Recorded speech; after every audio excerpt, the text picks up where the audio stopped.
मोदी जी का विक्रमगंज में आने का सुनिश्चित हुआ है। क्या तैयारी चल रहा है आपकी तरफ से? नहीं, देखिए, पूरी तैयारी हमारे तो नहीं, पूरी शाहाबाद, बगल का औरंगाबाद, सभी लोग उत्साहित हैं। और जिस प्रकार से उत्साह हम लोगों गांव में देख रहे हैं, घूम रहे हैं हम लोग, जिस प्रकार की उत्साह है माननीय प्रधानमंत्री के आगमन, साथ में माननीय मुख्यमंत्री जी के आगमन को लेकर के पूरी गठबंधन उस कार्यक्रम की सफलता के लिए लगे हुए हैं।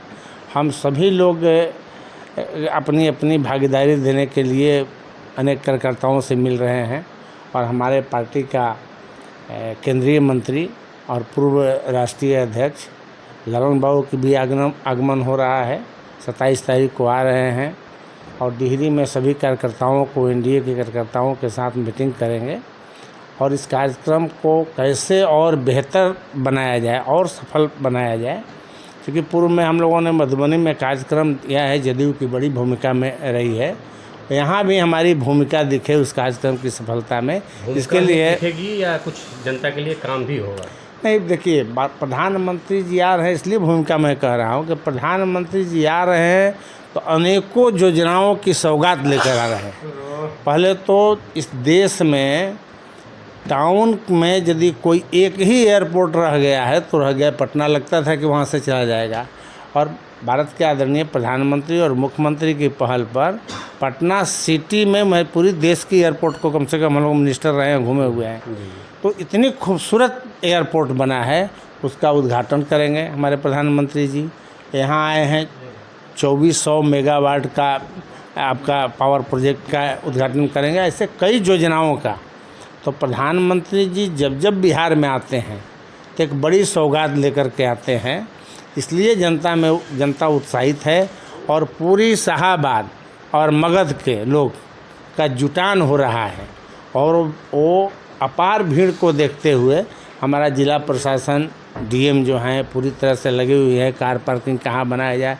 क्योंकि 10 से 15 हज़ार गाड़ियों का यहाँ पर आने की संभावनाएं हैं, इसलिए हमारा जिला समहर्ता पूरी तरह अपने पदाधिकारियों के साथ मीटिंग करके कई उस जो स्थल बना हुआ है, जो कार्यक्रम स्थल है, उसके इर्द गिर्द में कई पार्क बनाया जा रहा है।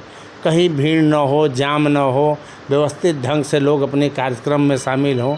क्योंकि एनडीए के सभी दल जो हमारे हैं, पांचों पांडवों का जो दल है, वो सभी लोग लगे हुए हैं, इसलिए कार्यक्रम बहुत अपार भीड़ के साथ सफल हो। जहाँ जय कुमार सिंह का नाम आता है तो कहीं ना कहीं विवादी से बोलने वाले और काफ़ी, मैं समझता हूँ कि काम के बारे में भी चर्चा में रहते हैं।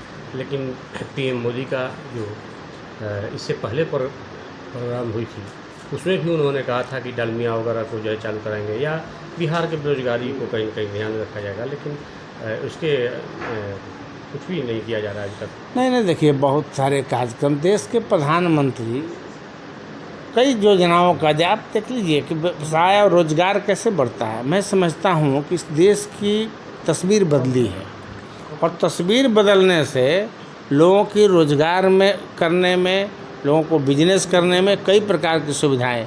आज बिहार को आप देखिएगा, बिहार दर्शन मैं कहता हूँ कि यदि घूम जाए लोग तो पता चलेगा कि बिहार कितनी सुंदर हो गया। इंफ्रास्ट्रक्चर देखिए, किसी राज्य को डेवलपमेंट के लिए इंफ्रास्ट्रक्चर को मजबूत होना बहुत ज़रूरी है।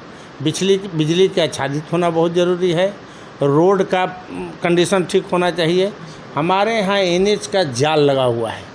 4 लेनिंग रोड, जितने भी एनएच रोड था सब 4 लेनिंग रोड हो रहा है। ये जो लॉजिस्टिक है, आपको कोई व्यवसाय करने की नौकरी कहाँ है? नौकरी मिलता है इंडस्ट्रियलाइजेशन से। और इंडस्ट्री क्यों लगेगा? वो मानक पर दिखना चाहिए वो स्टेट। आज स्टेट, बिहार स्टेट इंडस्ट्री के मानक पर खड़ा है। बिजली से आच्छादित बिहार है। जल की संपूर्ण प्रचुर मात्रा में यहाँ जल है। और इंफ्रास्ट्रक्चर के नाम पर सारे प्रदेश से कनेक्टिंग एक वीआईपी रोड तैयार हो गया है। तो ये भारत के आदरणीय प्रधानमंत्री जी को हम लोग धन्यवाद देंगे कि रेल दुनिया की सबसे बड़ी नेटवर्किंग भारत है। आज के दिन में आप देखिएगा सैकड़ों स्टेशन वीआईपी स्टेशन बन रहे हैं। यानी बिहार को, इस देश को आधुनिक देश बनाया जा रहा है।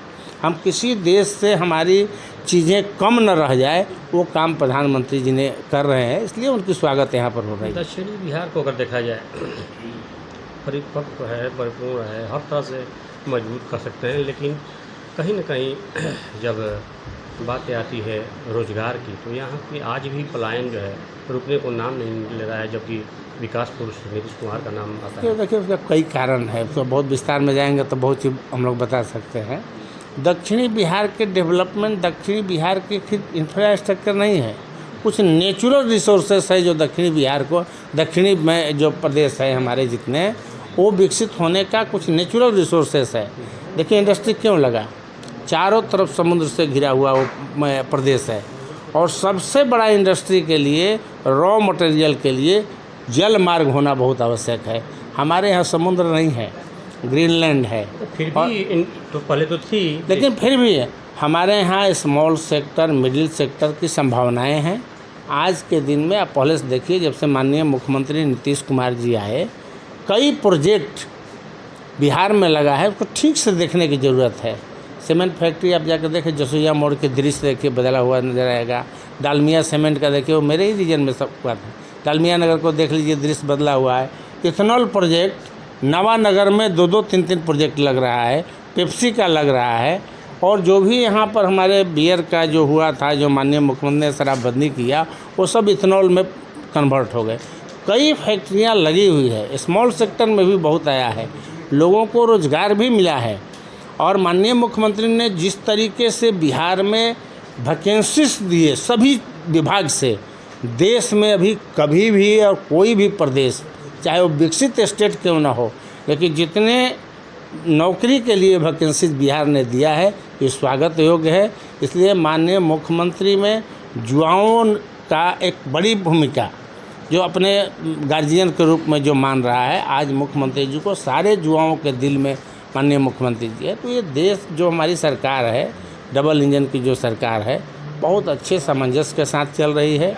और इसलिए आने वाले दिनों में जो अभी नई सरकार बनेगी, कई सौगातें में आएगा। बीच में हमारी तोड़ फोड़, गठबंधन टूटना जुड़ना भी हमारे विकास को ज़रूर थोड़ा प्रभावित किया है।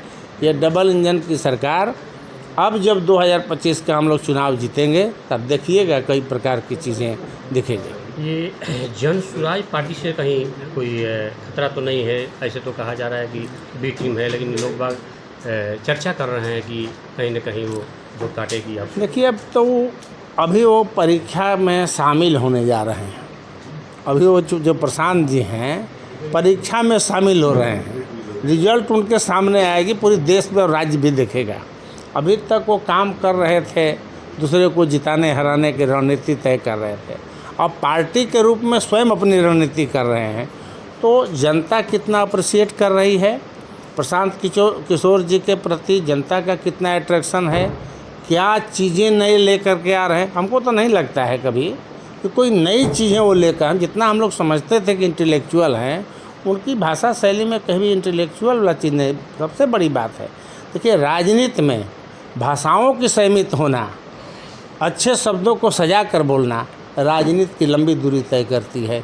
जिस एरोगेंट भाव में प्रशांत जी बोल रहे हैं, लगता है कि वो अपनी मंजिल तक जाने में बहुत समय नेता भी कुछ शामिल हो रहे हैं, मैं देख रहा हूँ। देखिए, नेता हमारा जब कहीं से निराशा होती है, आकांक्षा बड़ा पाल लेते हैं, आपकी आकांक्षा पूरा नहीं होते दिख रहा है तो जल्दीबाजी हो जाती है भागने का। हम लोग 2005 से आए हैं, कोई आकांक्षा नहीं पाले हैं, कभी मंत्री विधायक की बहुत चेष्टा नहीं किए। पार्टी और नीतीश कुमार जी में हम लोग को विश्वास रहा, जो जिम्मेवारी मिली उसको हम लोग निभाए। बाकी हम लोग की बड़ी आकांक्षा नहीं है, इसलिए भागने का हम लोग का कोई नहीं रहता हड़बड़ी। अंत में शाहाबाद की पूरी जनता से क्या कहना चाहेंगे? देखिए, शाहाबाद की जनता को सिर्फ इतना कहेंगे कि शाहाबाद अपनी पुरानी दृश्य और जब आधुनिक शाहाबाद बना है, सिर्फ उसको सिर्फ देख लेगा कि पूरी तरह से शांतिमय शाहाबाद है, अमन चैन का शाहाबाद है, और इंफ्रास्ट्रक्चर से सुसज्जित शाहाबाद है, 24 घंटा बिजली से आच्छादित शाहाबाद है। ये जब देखेंगे, हमारे यहाँ मेडिकल कॉलेज आरा में खुल रहा है, बक्सर में खुल रहा है, कैमूर में खुल रहा है। जब मैं साइंस टेक्नोलॉजी मिनिस्टर थे तो प्रत्येक ज़िला में एक इंजीनियरिंग, राजकीय इंजीनियरिंग कॉलेज, पॉलिटेक्निक कॉलेज बनाए हैं। तो इतने शैक्षणिक संस्थान बना हुआ है, तो युवाओं को भी अपने इस सरकार में अपनी भूमिका को देखता है कि नहीं ठीक है सरकार। तो शाहाबाद के लोगों को आग्रह है इन चीज़ों को देखिएगा तो आपके आईने में बराबर नीतीश कुमार जी दिखेंगे।